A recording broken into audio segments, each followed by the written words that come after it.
सामाजिक न्याय आणि विशेष सहाय्य विभाग अंतर्गत निराधार योजना, विशेष सहाय्य योजना जेव्हा राबवल्या जातात, दिव्यांग अनुदान योजना आहे, त्याचबरोबर विधवा निवृत्ती वेतन योजना आहे, श्रावणबाळ निवृत्ती वेतन योजना, त्याचबरोबर उद्यानसाठीची योजना आहेत.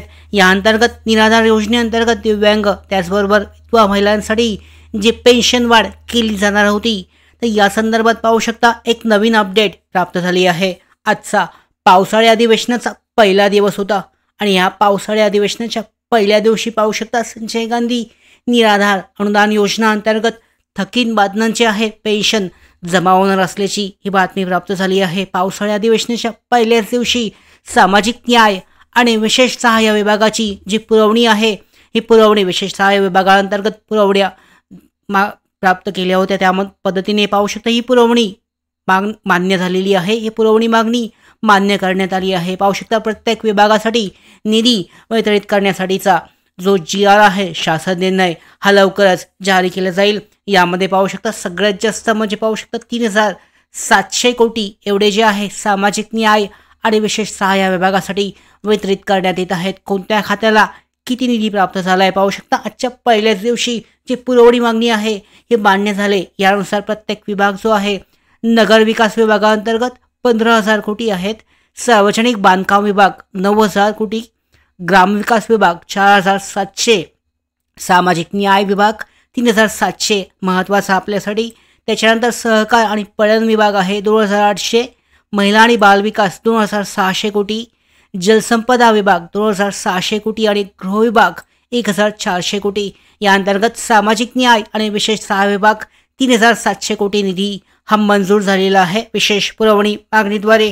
तर या अंतर्गत पाहू शकता लवकरच जो शासन निर्णय आहे, अधिकारीची संकेतस्थळ आहे, यावर अपडेट केला जाऊ शकतो. या पद्धतीने आपल्याला जी अपडेट मिळालेली आहे, हे निधी जो मंजूर करण्यात आला आहे, या अंतर्गत ज्या विशेष सहाय्य योजना आहेत, निराधार योजना आहेत, त्यांचं जे मानधन आहे, थकीत मानधन आहे, पाहू शकता डिसेंबर त्याच्यानंतर जानेवारी, फेब्रुवारी, त्याच्यानंतर पुढे जे महिने आहेत, एकूण 3 ते 4 महिन्याचं थकीत पेन्शन बहुतांश लाभार्थ्यांचं हे बाकी आहे. DBTमुळे ते रखडलेलं आहे. तर यामध्ये पाहू शकता निधीसुद्धा काही कारणामुळे उपलब्ध नव्हता.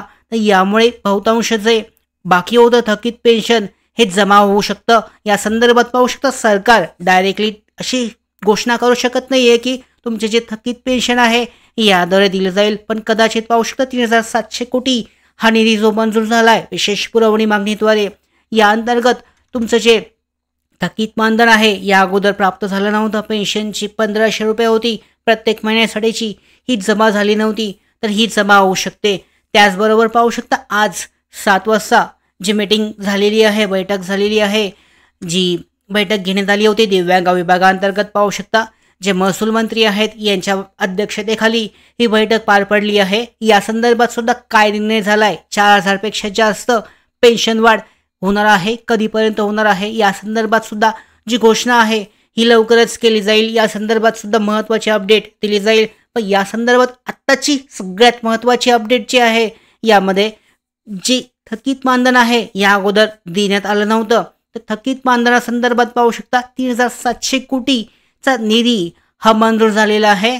आणि या अंतर्गत जे थकीत पेन्शन आहे, जे राहिलेलं आहे, या अगोदरचं पेंडिंग आहे, ते तुमच्या खात्यावर जमा होऊ शकतं. पण याद्वारे सरकार वेगळ्या पद्धतीने ती घोषणा करू शकते, त्याचं क्रेडिट ते घेऊ शकतात. या संदर्भात पाहू शकता लवकरच शासन निर्णय हा अपडेट होऊ शकतो.